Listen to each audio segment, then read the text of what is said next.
All right, so welcome back to EE4210. So last time we looked at link layer, and we sort of finished all the 4 topics in link layer. So, just as a quick recap, last Wednesday we were looking at addressing at the link layer. And the kind of things we talked about here were, even though we have IP addresses, which used to be 32 bits, now they're 128 bits, but we still need a link layer, for example, to ensure that we still need link layer addresses to ensure that our networks will continue to operate, when it's not necessarily IP that is the network layer, maybe there are other network layer protocols, right? And we saw that link layer addresses are 48 bits in length, and we usually take 4 bits at a time and write them as a hex number. And every interface gets its own physical layer or MAC address. However, the thing is that MAC addresses are flat in the sense that your MAC address is burnt into your card, and then that stays with you no matter where you go. In contrast to IP addresses, which are hierarchical, and they depend on which network you're connected to at that moment, right? So when you move from one network to another network, your IP address will change, but your MAC address will not change. That will stay constant. And one of the things we saw previously was the ARP protocol. And here the idea is at the link layer, when we send out a packet, the link layer's job is to get the packet from one end of the link to the other end of the link. And in order to do that, when it creates the MAC layer headers, it adds the source MAC address and the destination MAC address. When the network layer gives you the packet, it only tells you the IP address of the destination. But now you have to insert the MAC address of the next link or the end of that link. How will I get that? You use ARP. So last time we saw how in ARP we do we usually start off with a broadcast, and the node with the correct MAC address, whom that address belongs to, will then reply back with a mapping saying, oh, this is my IP address and this is the corresponding MAC address. And then you would update your ARP table accordingly. And last time we looked at one of these examples, right? So this is sort of where we ended last time, and that was what I originally had in mind for this part of the lecture. But then I realized that today we will do the tutorial problems that we haven't done earlier. So question number 2 of tutorial 3A. And we'll also do the 2 problems in tutorial 3B. But we may have a little bit of time, so I thought maybe we should use that to do something. So I'm sorry I uploaded it pretty late, so sometime this afternoon I uploaded this extra set of slides, but you should be able to see them on, what is it called, Canvas, right? So one of the things I thought might be interesting for us to talk about is how Ethernet has changed over the years. So previously when we talked about CSMA-CD, we were talking about Ethernet having a single wire, big cable, different computers tapping onto that wire, right? We're all sharing a single cable. Today's Ethernet is not like that, and that's one of the reasons why Ethernet is so fast these days, right? So we don't really need to do all those things anymore. We don't need to do collision avoidance and we still do it, but it's actually not necessary in today's network, right? And one of the reasons is because we use something called switches. So I want to talk a little bit about link layer switches today, coming from 2 angles. One is from the angle of Ethernet, why Ethernet is so fast and so on. And then the other thing is to sort of illustrate to you the difference between a switch and a router, right? In layman's world, sometimes they're used interchangeably, but they're not the same. They do similar job, but the way they operate is a little bit different, right? So we want to look at that today. So let's talk about link layer switches, and in particular, we'll talk about Ethernet switches. So a switch is what we call a link layer device, right? So what that means is, when we say something is a link layer device, what that means is it operates on headers and trailers that are inserted by the link layer. It doesn't look at network layer headers, it doesn't look at transport layer headers, and so on. So it operates on things that are inserted and used by the link layer. Right? So that's what's a link layer device. And it takes an active role in this, and what it is it's a store and forward kind of thing, right? So previously when we were talking routers, we said routers and in general packet switches are store and forward.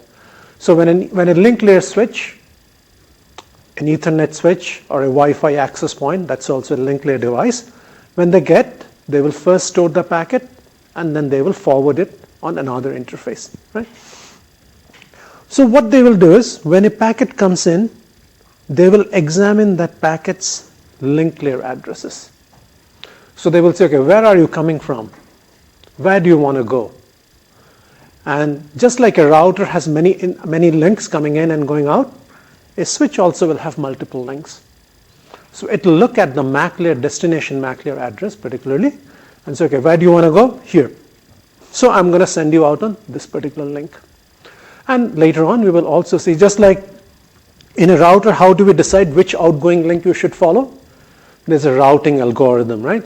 A routing algorithm has been run previously that has computed the shortest path to every other destination. And based on that, you have created a forwarding table. You have stored that forwarding table in your router. So when a packet comes in, you consult your forwarding table and then you decide which outgoing link it needs to go. There is a similar forwarding table also at a switch, at a link layer switch. But the way we populate or create that forwarding table, it's different. There is no routing protocol involved. There is no calculation of shortest path or something else. And the way it is done is actually self-learning. So you don't need to configure any switch. You don't need to run any algorithms. You don't need to do software-defined networks or anything. Switches on their own, they will learn how to forward packets. Okay? And the other thing is that, what it says here is, so when a packet comes in, we look at the MAC layer address and then we decide what to do. Okay? Now, if I go back to this guy, let's do this. So let's imagine this is a switch.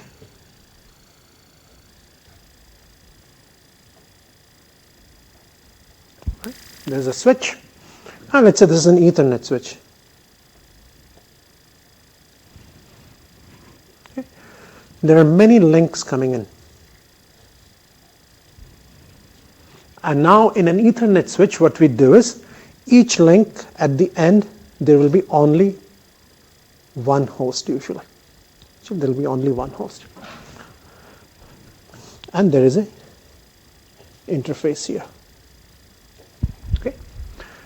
When this, let's say this is my laptop.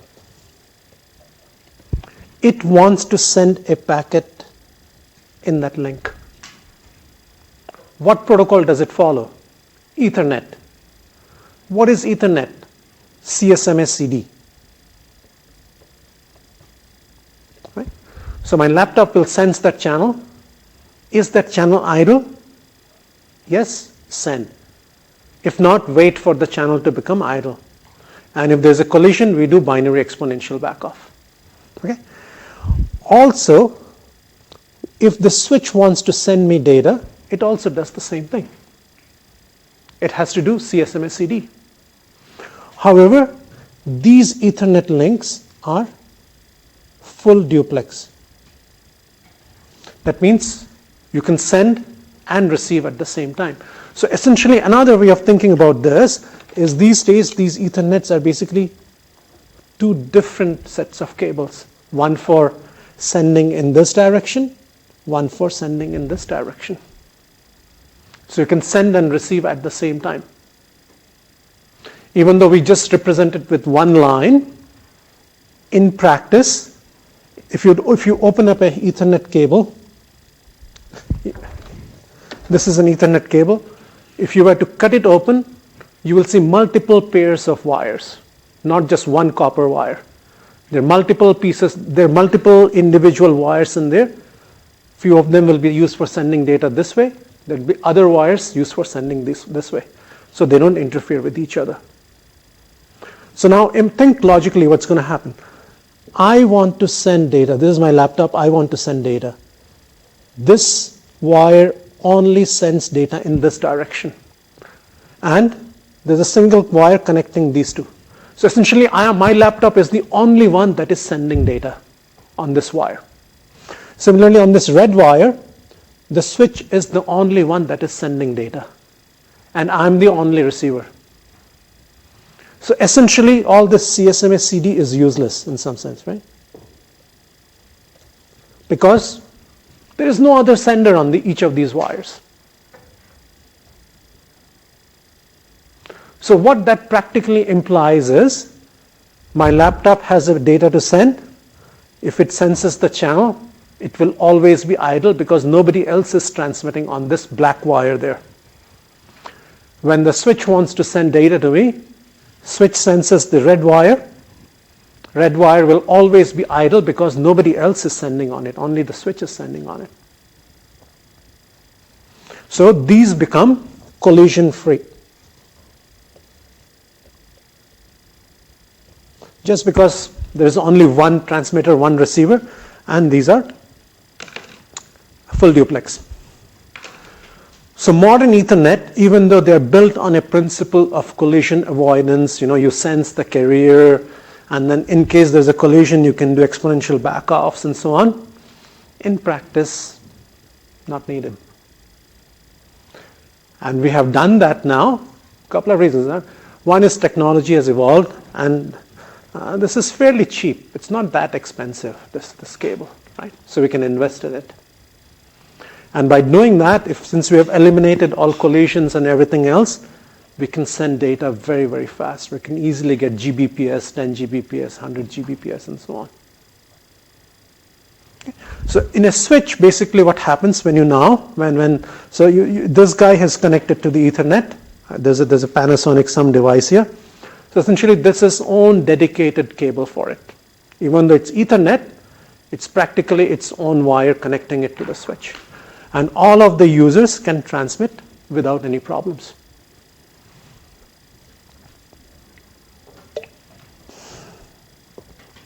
Okay. All right.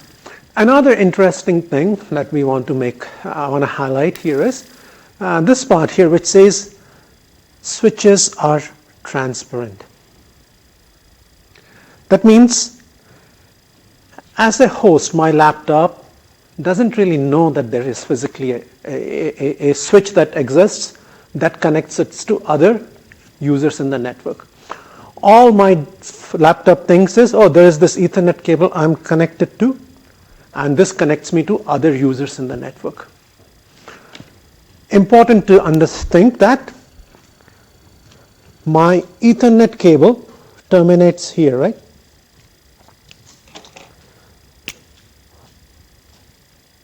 My Ethernet cable terminates here on the switch. If it were a router, let's say I'm connected to this router.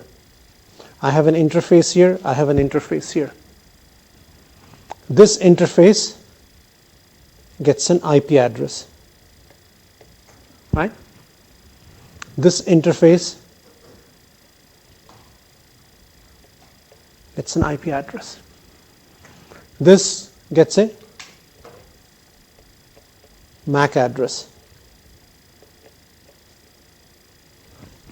Sorry. This gets a MAC address. Now let's come back here.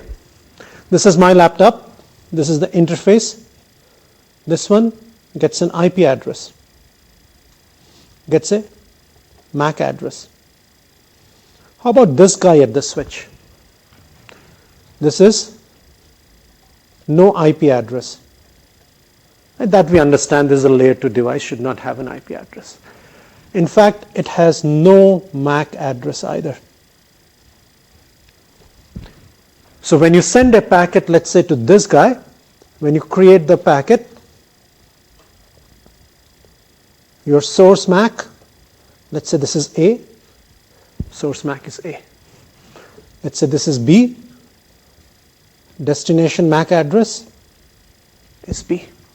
You don't say the switch's MAC address and then the switch will forward it to B. Right?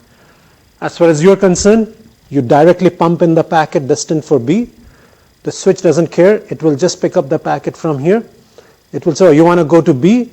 So it will decide, should I send here, here, or here? And there will be a forwarding, or there will be some kind of a table here that will say, oh, we need to send it here. Okay? So the switch doesn't have any MAC address. And as a user, as this device A, I don't even know that there's a switch that really connects me. I just think B is directly connected to me. I pump in the packet for B. So that's the transparent part. Any questions?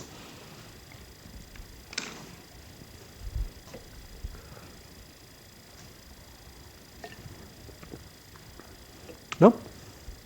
All right. So let's come back to here, right? So, all right, come on, yeah. So these were certain things. So now let's look at some of the things we already talked about, right?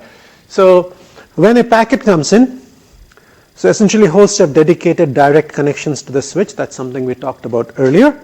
And then the switch will buffer packets. So for example, if this node A prime wants to send something to A, it will first send the packet to the switch. The switch is initially going to store it in its memory. Then it will say, okay, where do you want to go? You want to go to A. So this guy has a table of some kind which says, oh, if this is the source doesn't really matter so much. If this is the destination, what is the interface over which I want to send you? It will consult that and it will send it here. And like I was talking earlier, each link is full duplex. So you can send and receive at the same time, and there is no collision in any of the links. Even though the links, the protocol is still doing CSMA-CD, and there is no collision. All right. So let's look at some properties of how this switch operates and how it helps us. So one thing is that, if A and A prime are communicating, and let's say B prime and B are communicating, so A is sending to A prime, B is sending to B prime. Then within the switch, they can be transferred without any collisions. Switch has enough paths or things inside, so it can handle both of these packet transmissions at the same time. However, if you have something like, I want to send to A and A wants to send to A prime, but at the same time C also wants to send to A prime, that cannot happen simultaneously. You cannot send two packets at the same time to the same destination. Different sources, different destinations, they can go through, no problem. But if two sources want to send to the same destination, one of them has to wait, has to be queued up, and then we go sequentially one after the other. Right. So now let's talk a little bit about the forwarding table at the switch. Right? How does a switch figure out how to send packets in a certain, right? So in this example, I have 6 hosts. We have marked them A, B, C, A prime, B prime, C prime. And then each of the interfaces or each of the links has a number there, right? 1, 2, 3, 4, 5, 6. Now A prime is on interface 4 and B prime is on 5, right? So how will the switch know this? So the answer is that each switch will have a table. It will maintain a table, and each table will say, okay, what is the MAC address of the host, and which is the interface I need to use, and how long is this valid for. Even though this is Ethernet, switches can, hosts can move. So for example, when I was in my office, I was plugged in. And theoretically, I can plug in here also, right? So devices can move and interfaces may change. Okay, so there is a time associated with this. So let's see how this will be created, right? How this will be created and whether there's a routing protocol or so. The answer is there is no routing protocol. It's fairly simple. Let's look at this, right? A switch will learn which host can be reached through which interface. Let's take an example, and let's say A wants to send something to A prime. Right? These are MAC addresses. A is sending to A prime. So what A will do is, and this is the table at the switch. Right? It says what is the destination MAC address and which interface can I reach it from, and the time to live, how long that mapping is valid for. So when that packet from A reaches the switch, so what the switch says is, there was a packet, the source is A, and it came via this link 1. Right? A packet from A came via link 1. That means I can reach A via link 1. So I can populate that. I don't know how to go to the destination yet, but at least I know I can create one entry in my table. I know where this packet came from.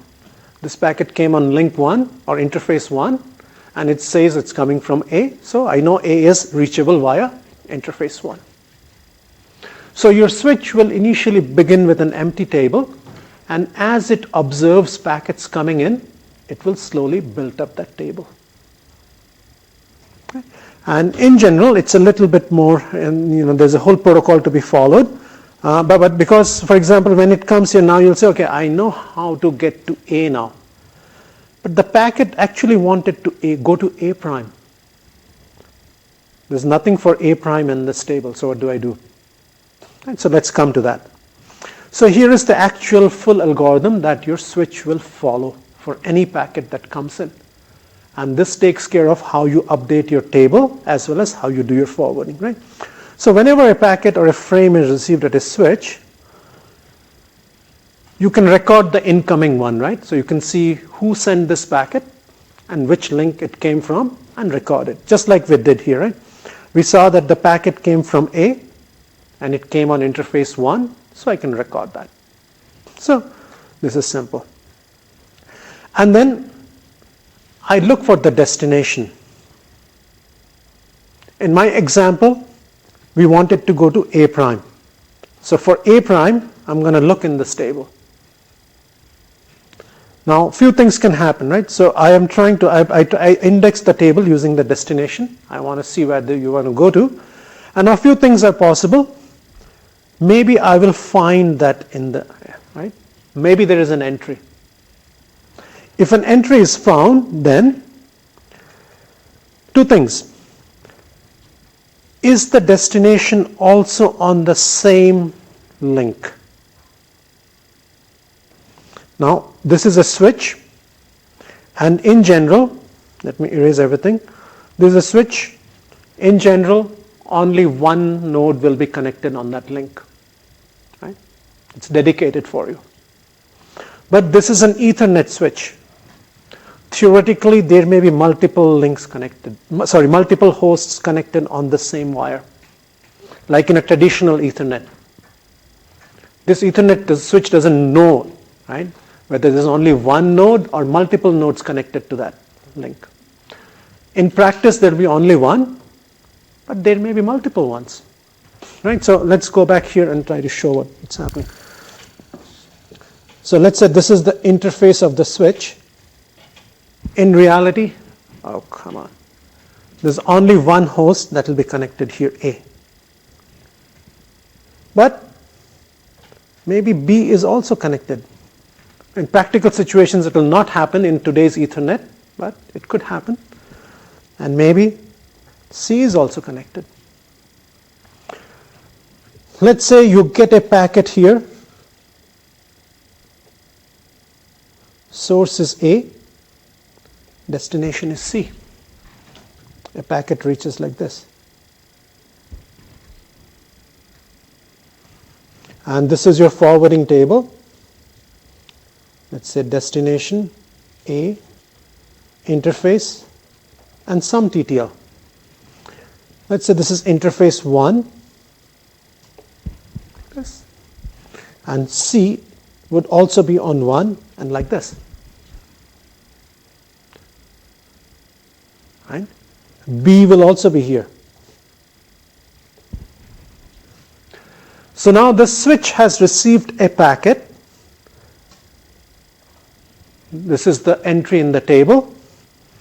And the interface where I need to send is the same as the interface on which the packet came. So should I do anything? When this packet was sent on this link, B got a copy, C got a copy, switch got a copy. So the switch doesn't really need to do anything in this case. Right? That's what this algorithm, this part is saying. If the destination is on the same segment of the interface on which the frame arrived, then just drop it, don't need to do anything. This particular piece of code will never be executed in a real life Ethernet switch because, there's only one node connected to every link. So you will not have multiple links, but just for completeness, this is there. All right. Otherwise, you just forward the frame on the interface located by entry. So if I go back here, let's say C was here. Right? Let's say C was here, and this is interface 2. So then your table would look like this. In this case, you would go to your table, you see where is C, C is in 2, the switch would forward the packet along this link.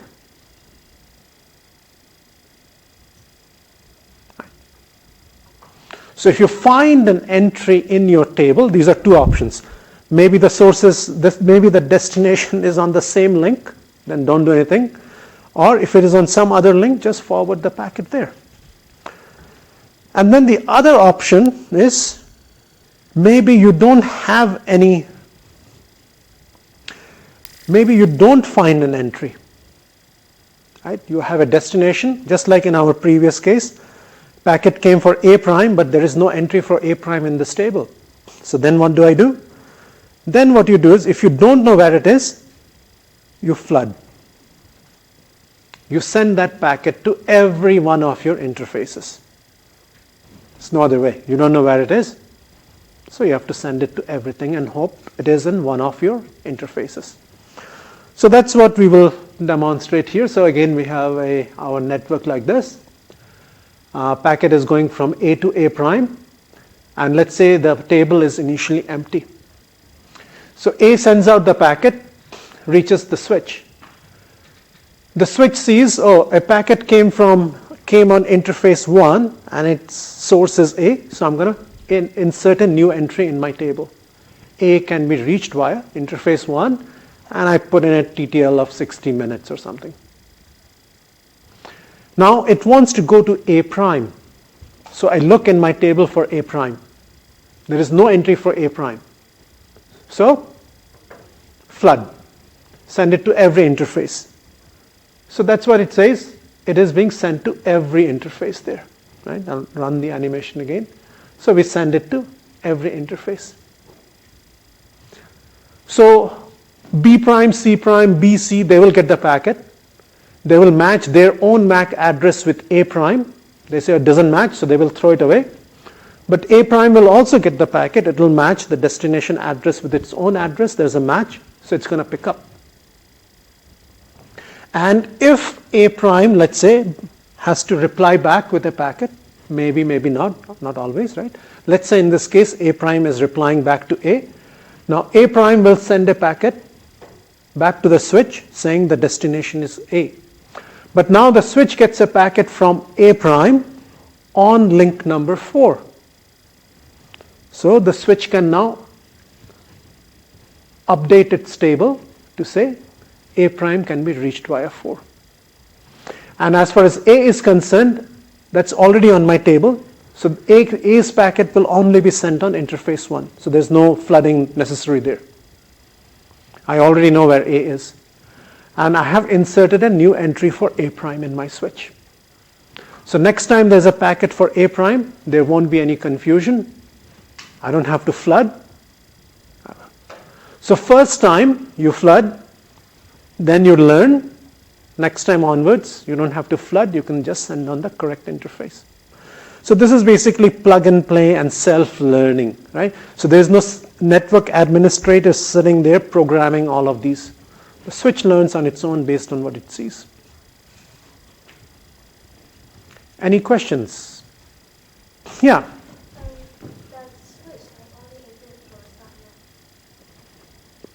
Yeah.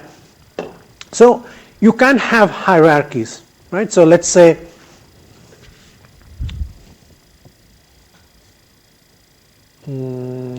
this is the button.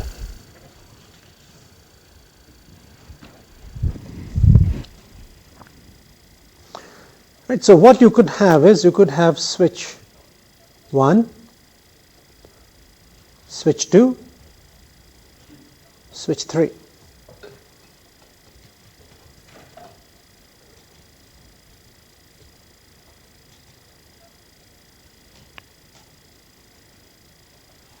Right? This would be one subnet.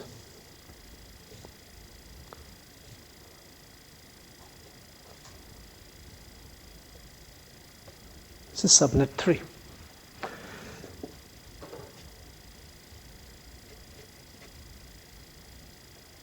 This is going to be a router.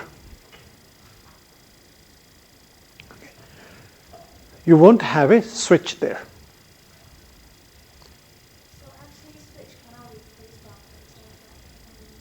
Yeah, you cannot completely replace routers.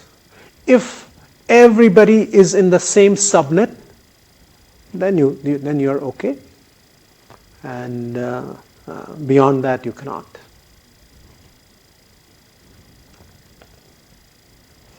Okay, so now just to sort of we are not here. Right? Just to sort of just to sort of compare switches and routers, right? Both are actually store and forward devices. Whenever they get a packet, they will first keep it, and then based on the header, destination addresses, they will forward. It's just that routers will examine the network layer headers, switches will examine link layer headers. Right? But both will do store and forward. And in terms of how they forward this, how they decide, both have forwarding tables. But the way these forwarding tables are created would be different. In the case of routers, you would have a routing algorithm like Dijkstra's or something that would have you would have run, and based on that you would have created the forwarding table. On the other hand, for switches, they learn on their own, right? Just like we saw, they observe where packets are coming from, and then by looking at the source address, they will populate the table.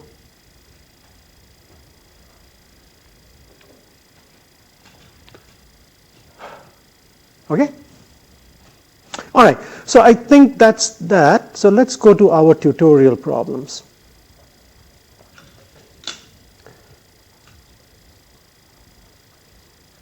All right, so for tutorial 3A, we had done this TCP1 previously, right? I think on Wednesday we did the TCP part. So what we will do today is this one, and this is it says in this application we will explore what happens to Dijkstra's when Dijkstra's algorithm encounters negative weights, right? So in our discussion in class, when we talked about routing algorithms, we conveniently used all positive weights, right? And through this problem, what I want to highlight is Dijkstra sort of fails when you have negative weights. Okay. So here's a topology, and that's the connections between them. And in this case, the links are directed. So you can use this particular link, for example, to go from A to B. But you cannot use this to go from B to A. Right, so these are directed links. And what it says is use Dijkstra's algorithm to calculate the shortest path from A to every other vertex. And then in part B it says Dijkstra's algorithm found the wrong path to some of the vertices, and for the vertices where the wrong path was computed, indicate both the path that was computed and the correct path. Okay, so let's go sequentially. It will be easier if I show it here. Okay, so this is basically the topology on top, and I have this table here. And if you remember Dijkstra's, the first step is we have to do an initialization, and in this case we are starting at A, right? We are doing the calculation at A. So we will initialize from A, and the initialization step says first we add node A to the set n prime, and then we compute the distance from A to all the other nodes. If they have a direct link from A to that node, it's the cost of that link. Otherwise, it's infinity, right? So from A to B, we have a link. From A to B, we have a link. The cost is 2. So I put that. From A to C, there is a link. The cost of that is 7.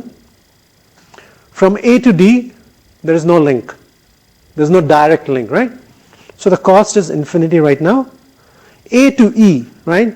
So here you see there's a path going from A to E. This guy is 12 and this guy is -4.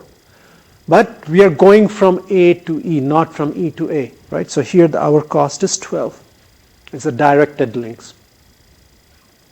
To go from A to E, the cost is 12. A to F, nothing. A to G, there is nothing. So these are the costs so far. Next step, now we get into our iteration part, right? So amongst all these nodes, all these neighbors, I'm going to pick the one with the least cost so far. And that is B. So I'm going to add B to my set n prime. Right? And now what I'm going to see is, so B is done. We don't need to worry about B anymore, right? B is all set. For every other node, C, D, E, F, and G, I'm going to see, is this cost better, or should I go to B and then from B to C? Right? Is the previous existing cost better in this row, or is it better to first go to B, which will incur a cost of 2, and then hopefully there's a link from B to that node? Is that cheaper? That's what I'm going to do. So A to B, this is what we have done. That's cost of 2. Now if I go from B to C, can I go? There is no direct link. There's a link, but it's pointing in the wrong direction. So B to C, there is no path. So no change here. Now B to D, there is a path. And this guy is 2. So the total cost of going from A to D is 2 plus 2, 4. And the predecessor node is B, means from A we go to B and then to D. How about E? There is no link between B and E, so that doesn't change. F, there is no link between B and F, so no change. How about G? Again, there is no link between B and G, so this doesn't change either. So now this iteration is done. So for the next iteration, amongst this row, which is the cheapest, or which is the one with the least cost, that's D. So I'm going to add D to my set n prime, and now I'm going to see, is it better to keep the original path for the remaining? So this is done, this is done. Is it better to keep the original path, or better to go via D? So to go to D, this is the path, and the cost right now is 4 to go to D. Let's see, D to C, there is no link. There's a link here, but it's in the wrong direction. So no change for C. D to E. D to E, there is no link, so no change. D to F, there is a link in the right direction, cost of 2. So the total cost of going to F is 4 to get to D plus another 2. So that's 6. And the predecessor node for F is D because we go via D. How about G? There is no direct link between D and G, so this doesn't change. Alright, so again repeat the same thing. In this row, we will pick the link with the least cost, which in this case happens to be F. So I'm going to add F to my set n prime. Now repeat. Earlier cost better or better to go via F? So this is done, this is done, this is done.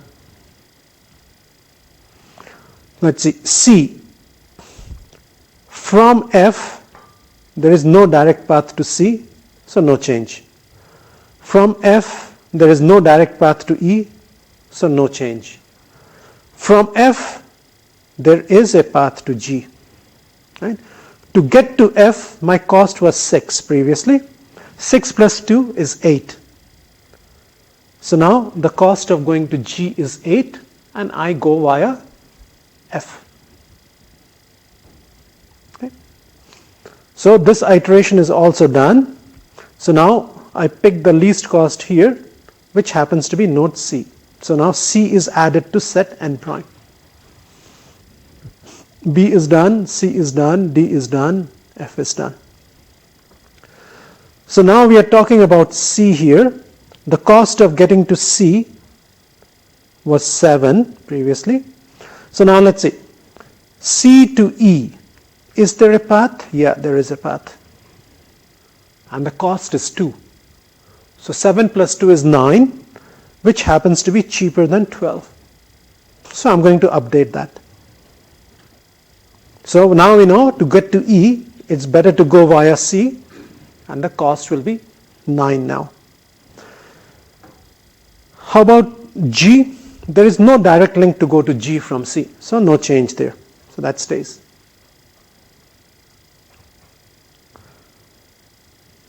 Now again repeat, there are only 2 left, E and G. So in this case, G is cheaper or less, has a lower cost, let's say. So I'm going to add G to my set n prime now, and everything is done except for E, right? So when I'm at G, can I go to E directly? No. There's a link, but it's in the wrong direction. So no change to that. And right now, I'm only left with E. So of course that is the cheapest. And then E gets added to set n prime, and I'm all done. Right? So this would be the path computed by Dijkstra for this topology. Now let's come to part B. It says for some of those we have computed incorrectly. Which are those? So the way it is that for this you kind of have to eyeball it and then see which one. And one thing you would guess is that paths, if I follow this negative weight, hopefully they would end up being cheaper, right? So it does turn out that if I take G, what is the current path for G? So let's see, for going to G, it says go via F. For getting to F, we go via D. For getting to D, we go via B. For getting to B, we are directly connected, right? Eraser. Pen. So this is the current path to G. And the cost is 8. Okay? Now imagine I did this. Let me change the color to something else. Maybe this green will be more visible, right? So let's say I go from A to C. 7, right? And then C to E, 9. E to G, negative 7. So 9 minus 7 is 2. And then I'm at G already. Right? If I go A, C, E, G, that's cheaper. The cost here is 2, which is cheaper than this guy.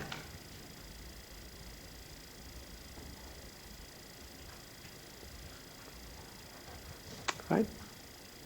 Similarly, let me erase these guys.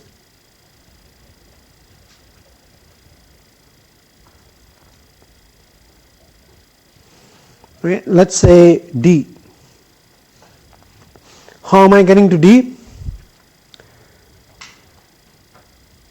B and A. Right, to get to D, I go via B, and to get to B, I go via A, right? And the cost is 4. Now imagine I go like this. Again, I go like this. I go to C first, that's 7, then E, 7 plus 2 is 9, then G, minus 7, that's 2, and then I follow this path. 2 plus 1 is 3.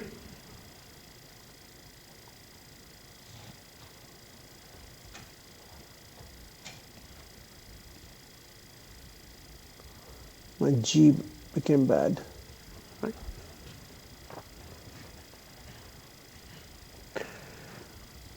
Another option, another node for which we didn't do well.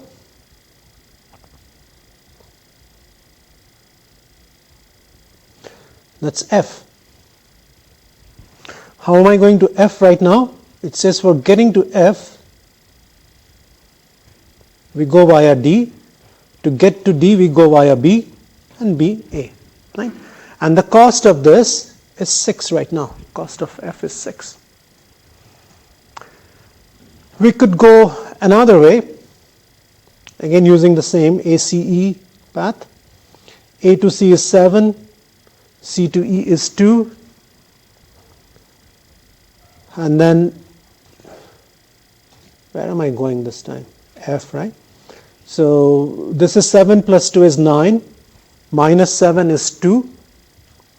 Then I take this path, 2 plus 1 is 3, and then go down.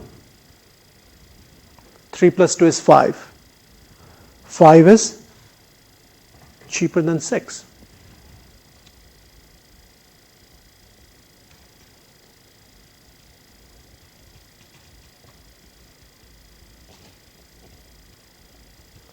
Cost is 5.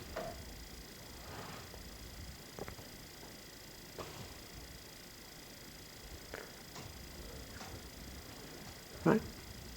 So there are these 3 for which we didn't do very well. So then you will say, what is the reason why Dijkstra's fails here? Dijkstra's fails because in reality what Dijkstra's is, it's what is a greedy algorithm. It finds out one which is the current shortest, and then it says, okay, that guy is done. I don't have to revisit that ever again. Right? So let's take an example. Let's say your topology was like this, a very simple topology. Let's say A, B, C.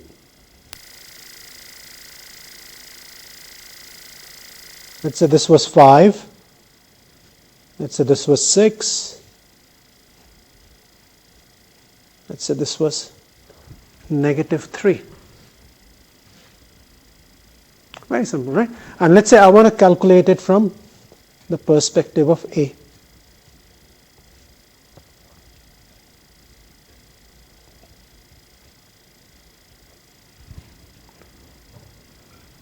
So you would say this is 5 and A. This is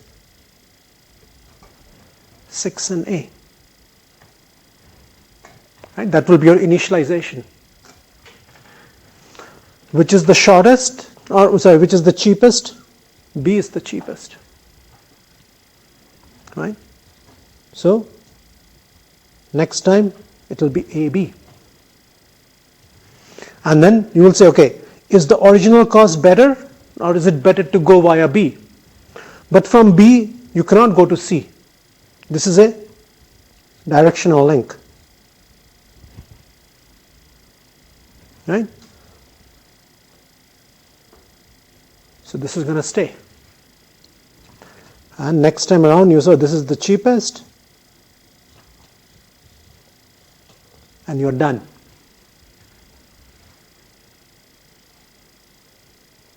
Right? You will never understand that for B, it would have been better to go via C and then to B. Why? Because we are done with B.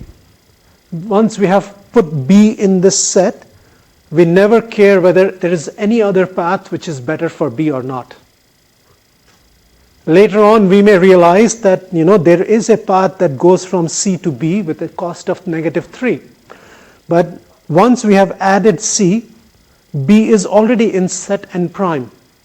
We will never consider B now, right? As far as Dijkstra's is concerned, B is done at this stage. B will never be considered for evaluation again. So that's greedy. At some point I figured out who's the one with the least cost. B is the one with the least cost. I added B to the list of n prime, and that's it. B is done. Okay, so Dijkstra's fails with negative weights.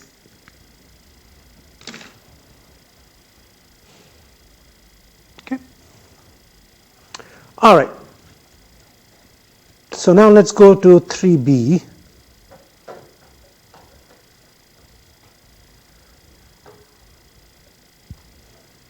Okay. So 3B says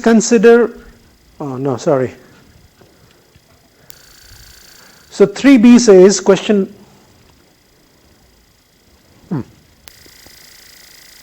1 of 3B says consider a datagram network using 8-bit host addresses. Suppose a router uses longest prefix matching and has the following forwarding table. Prefix match 00.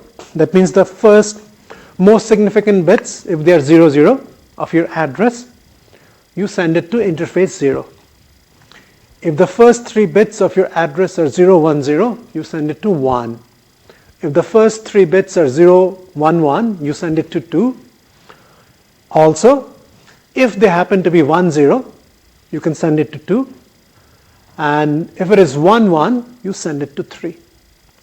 Now it says for each of these 4 interfaces, give the associated range of destination host addresses and the number of addresses in that range.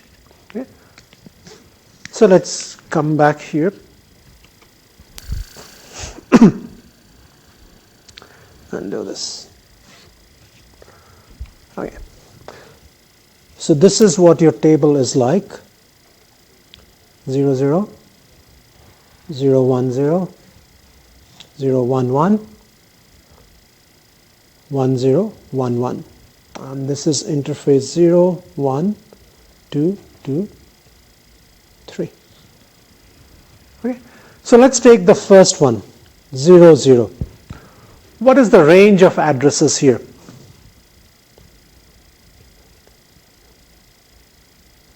This is the lowest address in that range. And I can go 00, 00, 00, 01, 00, 00, 00, 10, all the way 1, 2, 3, 4, 5, 6, right? This will be the entire range of addresses where the first 2 bits are 0. How many are there? Well, you're playing with these 6 bits. So, 2 to the 6. That's 64. So you got 64 addresses here. For interface number 1, you got 010.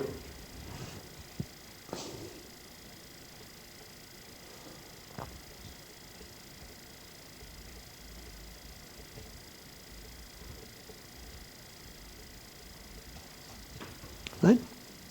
This is your range, but this time you have 3 bits who are fixed and you're playing with 5 bits. So you got 2 to the 5 or 32 addresses.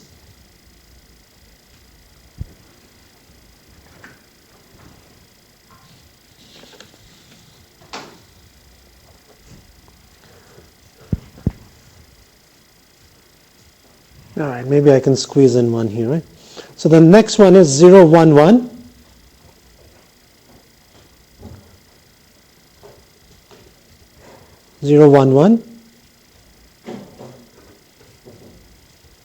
So here again you are playing with 5 bits. So that's 2 to the 5, 32. And you also have 10.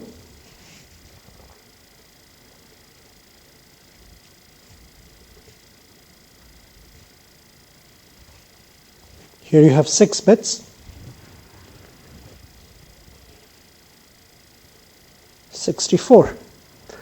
Now, this is 32. This is 64. So in total we got 96 going to interface 2. Right? And for the last one, which is 11,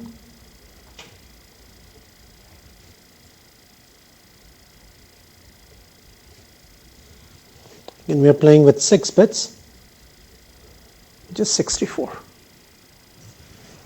So here you got 64 addresses.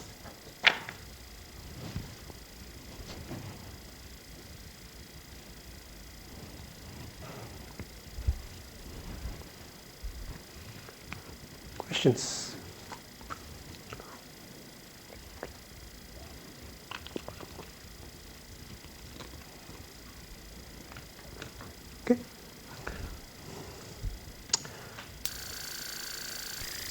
This is why I didn't plug in my machine today.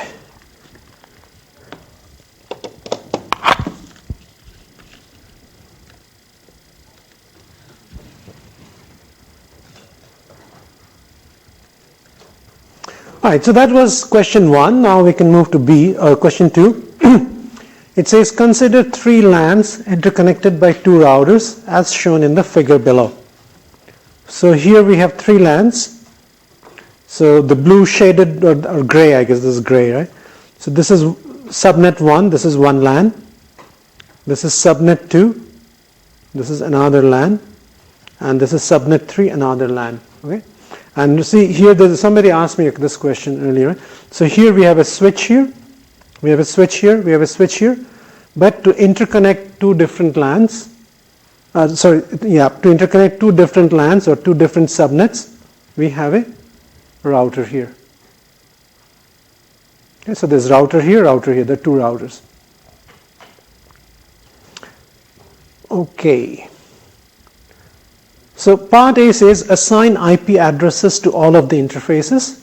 For subnet 1, use addresses of the form 192.168.1 dot something. For subnet 2, use addresses of the form 192.168.2 dot whatever you want. And for subnet 3, you want them to be of the form 192.168.3 whatever you want. Right? So, and then B says assign MAC addresses to all of the adapters. Okay, so let's do these 2 things first. So this is fairly open-ended in the sense that, it just says this is the subnet, and then part B says, this one I think we are done already. Right. So I have redrawn it in a shape like this. It's the same topology as we were showing in the figure. It's just that visually looks a little different, but it's the same, right? So we have 3 switches here, and then we have a router 1 and router 2. And what it said is, for 1, the addresses let me do this here. For this part, addresses should be of the form 192.168.1. So I could potentially give anything I want as long as it's 192.168.1. In here I have given a IP address 192.168.1.1. I could have given it 192.168.1.52. I could have given it 1.222. All okay. Right? It cannot be more than 255. That's about it. And then for the MAC address, again, as long as you give a 42-bit number, binary number, it's okay. And there is no particular rule to be followed. So for example, for the other one, B here, the first 24 bits have to be the same, 192.168.1, and here I have given it 3, and here for this interface of the router I have given it 2. For the IP address I have to have some rule that the first 3 numbers or 24 bits have to be 192.168.1. But as far as the MAC is concerned, there is no rule. You can pick any 48 bits and that's good enough. Just to make my life easy, I've just picked 000, 11, 11, 2222. Okay. Now for this particular subnet, the rule was, the specification was it has to be 192.168.2. So all the interfaces here, this guy, this guy, this guy, and this guy, have to be 192.168.2 dot something. I just picked 1, 2, 3, 4. You could have picked 7, 8, 9, 10 or 11, 22, 33, 44, whatever you want. It's all good. And MAC, any 48 bits is okay. I just, picked 4, 4, 5, 5, 6, 6, 3, 3, 4, 4, 5, 5, 6, 6. And the other thing you will notice here is that this particular router, this side is on one subnet, this side is on another subnet. So the IP addresses of the two interfaces are different in the sense they have different subnet IDs. Okay. And then for this particular subnet, everything has to start with 192.168.3. So I have given it something, right? 1, 2, and 3. You could have given any number between less than 255. And again, this particular router, this interface is on one subnet, this interface is on another subnet.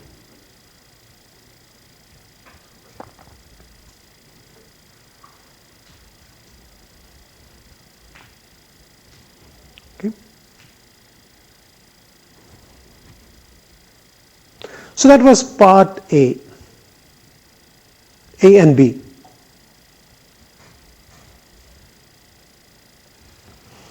Right, now let's go to C and D. So C says consider sending an IP datagram from E to B. So let's see where is E and where is B. So E is the one on top here, and then on my, what is it, right hand corner, right hand side of the figure on top, this is E. And it wants to go to B, which is on the left hand side bottom, right?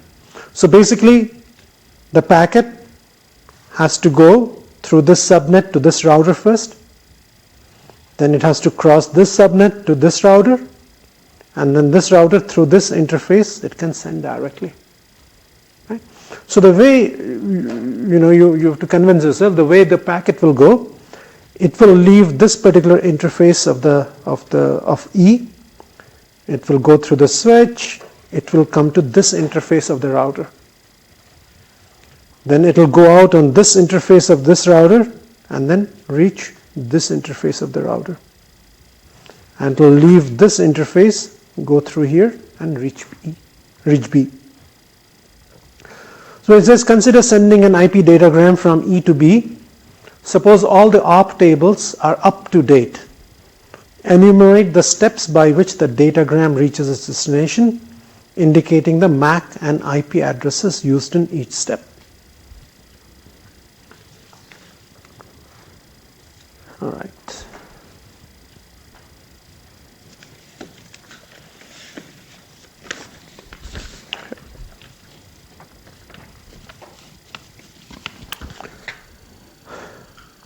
Okay, so I have the same topology here, and in this case I'm going to send from E all the way up to B. So every node, right, every node here has two things, an ARP table and a forwarding table. So the packet is going to start at E, right? So here we have a packet. The source IP is what? 192.168.3.1. 001 is 1, right? And the destination IP is this guy, 192.168.1.3. Now this is what the network layer will create from E to B. Right? Now when the packet is given to the MAC layer, before it's given to the MAC layer, the network layer will first figure out, how do I get to this destination? So what will it do? It will consult the routing table here.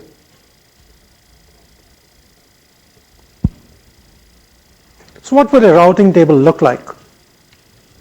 Right, so you might remember, maybe we did it last time, or maybe earlier than that, right? So we're looking at routing table.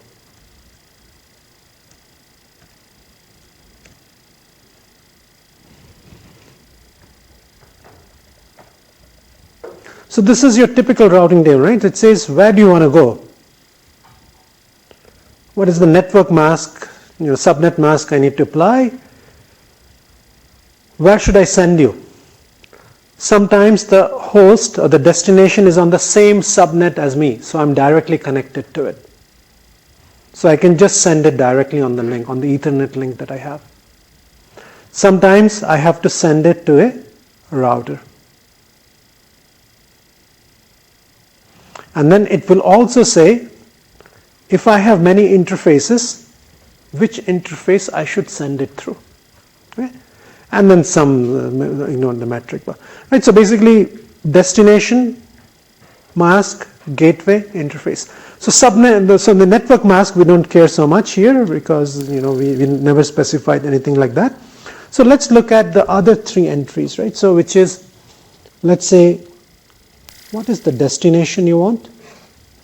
What is the gateway for it? What is the interface I should use for you? And let's look at what the routing table at E would look like. What E would look like is, let's say for F, 192.168.3.3.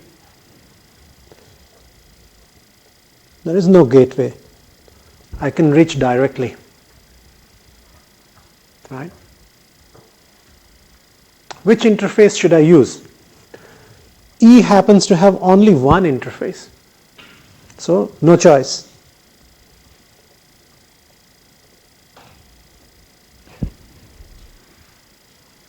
Right? E will always send out packets through this.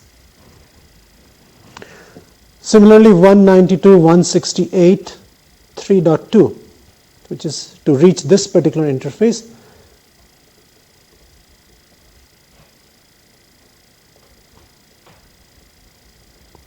it will just send it through.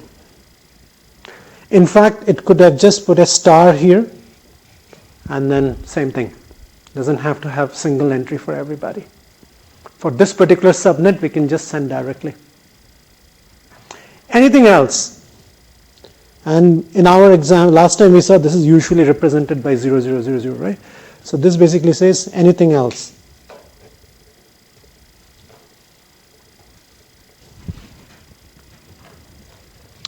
We got to send through the router. Right? What is the IP address of the router? This is the IP address of the router.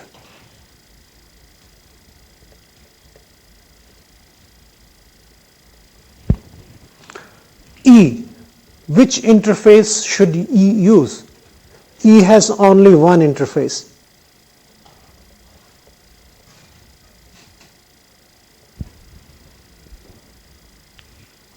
Good. That's basically E's routing table. So now E says, all right, I got a packet. It needs to, let me see if I can, yeah. E has this packet. It needs to go to 192.168.1.3. Consult the routing table. Which one? This one, right? It's neither this nor this.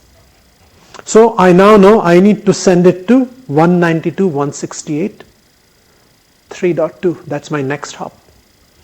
So now I tell the MAC layer, send it here. So MAC layer does this.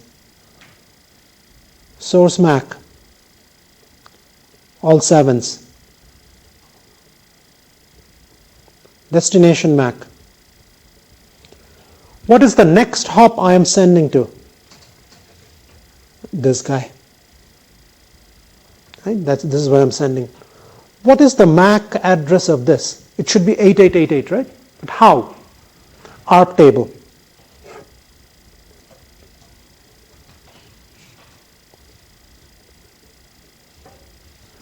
Can see here, ARP table. What will the ARP table look like? Destination IP, MAC address, TTL. And in this case, it says all the ARP tables are already filled up. It's all good. So you would have, in E, you would have things like, 192.168, 3.2. This is all 8s.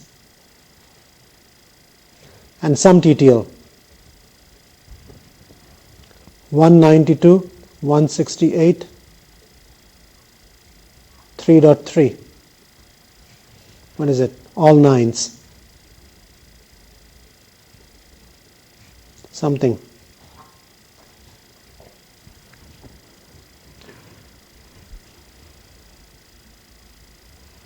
Basically, there's just 2 entries in its ARP table because this particular subnet, other than E, there are only 2 other nodes.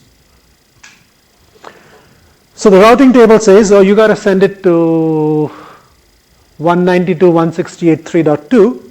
So now I consult my ARP table. I say, oh, 192.168.3.2 is 8888. So the destination is 8888.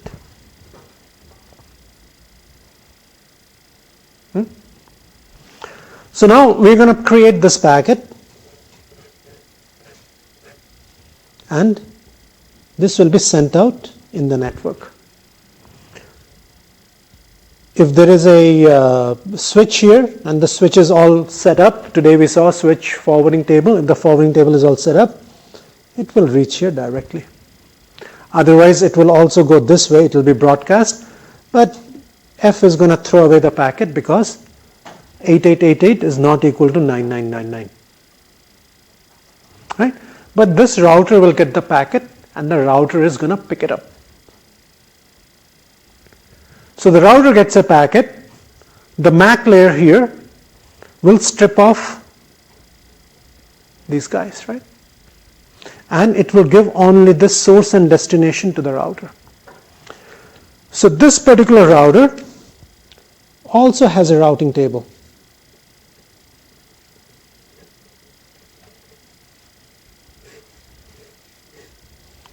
That says destination,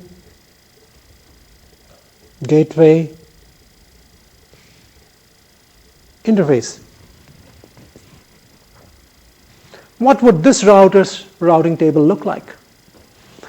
You can imagine this like anything that starts with 192, 168, 3, and don't care here. I can reach them directly.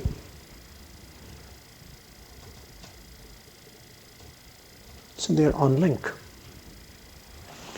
But if a packet wants to go to 192.168.3 something, this router has two interfaces, this guy and this guy. Which interface should I use? This guy, right? So the interface I need to use here is 3.2. Similarly, if there is any packet that wants to go to 192.168.2, don't care. This router can reach all of these.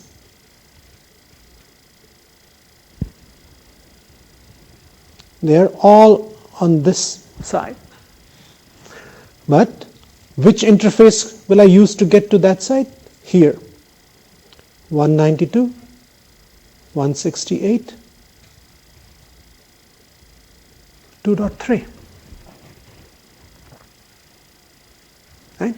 If you want to go to 192.168.2, no matter what, this router is actually connected to this subnet. So there's an on link.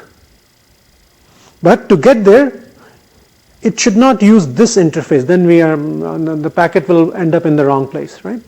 So for getting to 192.168.2, it should be using this interface. So I have put in that. And anything else? How? I have to go via this router. Right? That means this subnet, for example, I have to go via router 1. So I have to send it to router 1. But for router 1, this is the interface I'm connected to. So here I'm going to say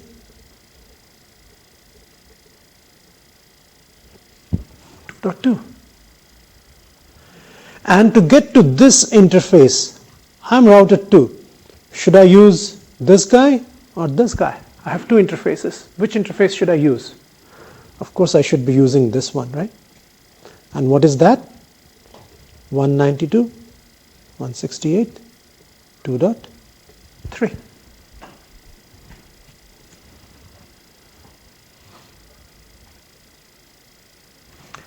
This router also has an ARP table.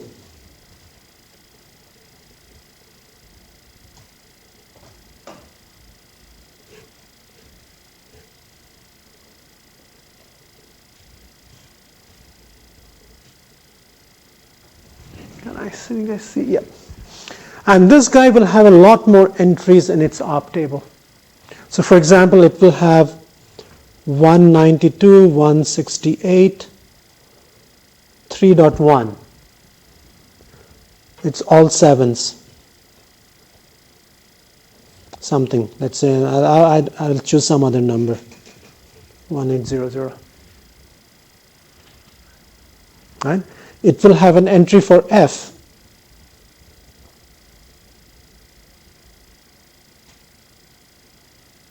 What is it? 3.2. Oh, no. That's 3.3. And that's all nines. It will have an entry for this guy, 192.168, 2.1. And that will be all fours. Maybe this is longer, right? Things like that. And then 192.168, 2.2, which is here. And this is all threes. And it will also have other entries. Okay, so now let's get back to the packet here. Okay, so the router gets a packet. The packet here says source IP is 192.168.160. Oh crap, I wrote 168 two times. 3.1. And destination IP is 192.168.1.3. Right? The source and destination IP will never change till the packet gets to the destination. So now it goes to its routing table and it says, okay, where do you want to go? 192.168.1.3. Not this, not this, it's this guy. So this needs to be sent to 192.168.2.2 and I'll be sending it through this interface. Okay. So I need to send it here. So source MAC. I am sending it through which interface? This guy. What is the MAC address of this guy? 5555. So I put this. Where do I need to send it? Here. What is the MAC of this guy? So I go back to, actually maybe I should have, well, I didn't write it there, but anyway, I would actually consult my ARP table, or this one I would know anyway. This is my own interface. So for this guy, 2.2.2, the match is here. So destination MAC is 333333. So I'm going to send out this particular packet and send it out. And this packet is going to move and reach here. And then, this whole process repeats. This router will also have a routing table and an ARP table. And this router will decide, we don't need to redo the whole thing here, but it's also going to have an ARP table and a routing table. And here, when it sends it out, source IP, destination IP, no change. 192.168, 3.1, 192.168, 1.3. Right? But when this router is sending it out, it's going to send out of this interface and it will come here, right? So source MAC would be this guy, 2222, all the way 22, and destination MAC we can reach directly here. It will be on link, all ones. Right? So we'll go through three transmissions here, and these are the source and destination IP addresses and MACs in each one of these hops.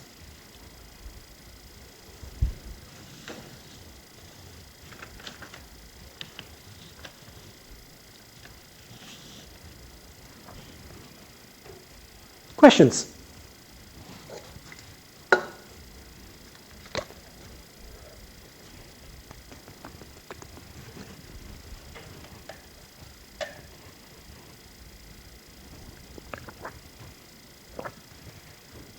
All right. So now let's come to the why are you?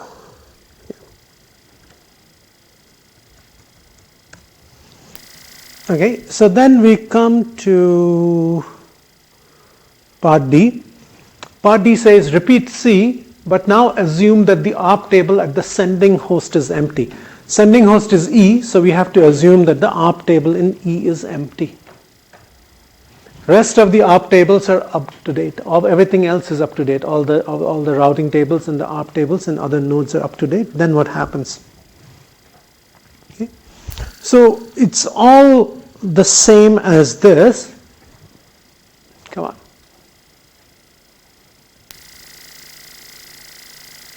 So we have the same situation as before, except that this ARP table doesn't exist initially, this guy. Right? This doesn't exist.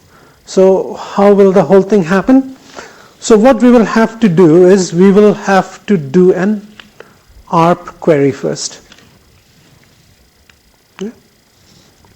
So if I were to come back here, this guy would have a routing table. No change as before, right? So previously this was our routing table. Destination, gateway, interface.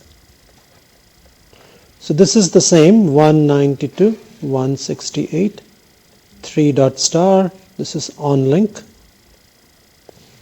and we have only one interface, so no choice.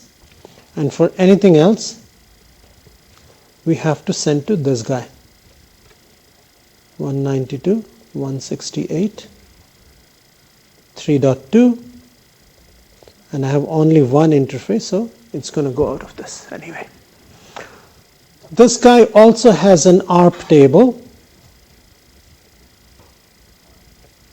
It's just that it's empty now.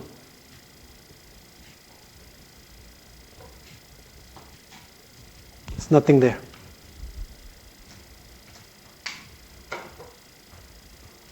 So what's going to happen? What's going to happen is that this guy will first send an ARP query out.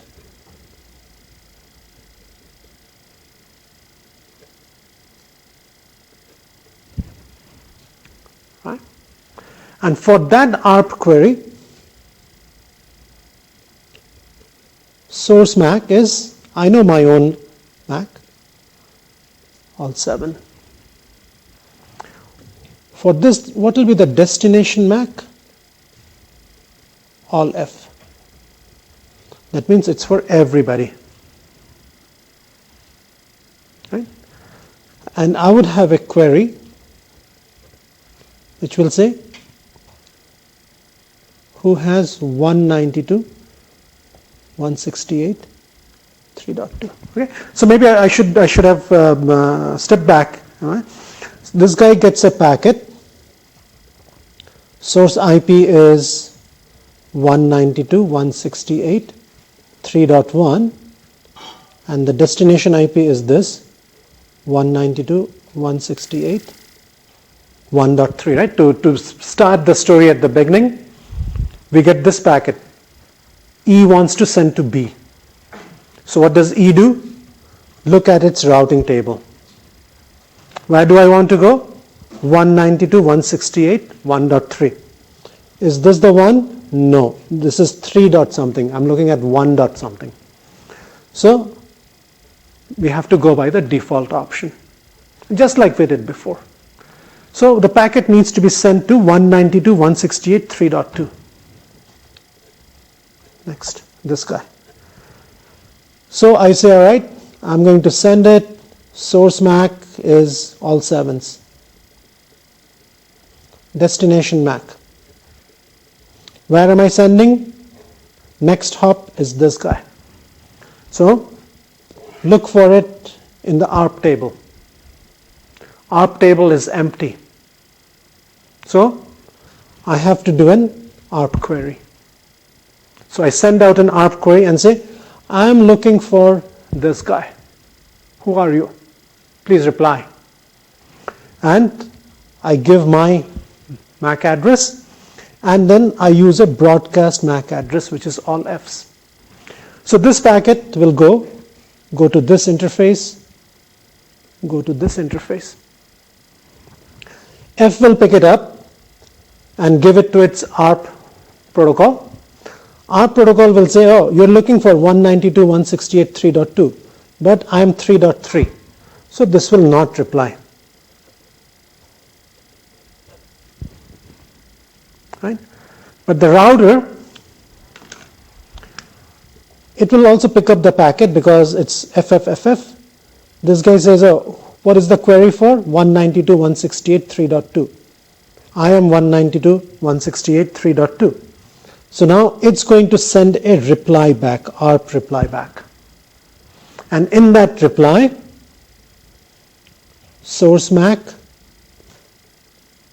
will be 8 8s. Destination MAC, ARP replies are unicast, they are not multicast. I know who made this query, all 7s. Okay. And then I give the reply to the query. right? So once the query comes back, when the reply comes back, now I can populate my ARP table. And the ARP table will say 192, 168, 3.2 is all 8s and some TTL. Whatever I like, I put as the TTL. So now I have populated my ARP table.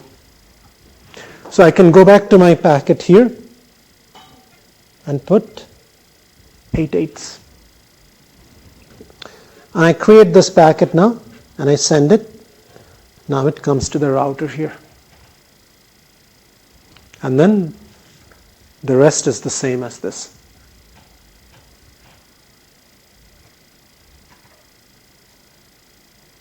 Good.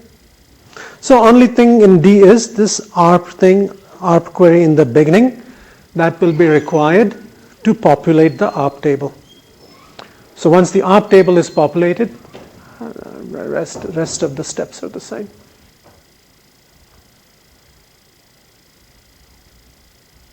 Questions?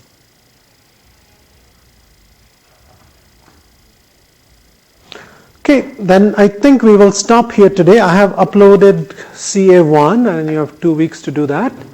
And have a good break, and after you come back, it will be Professor Tefek taking over.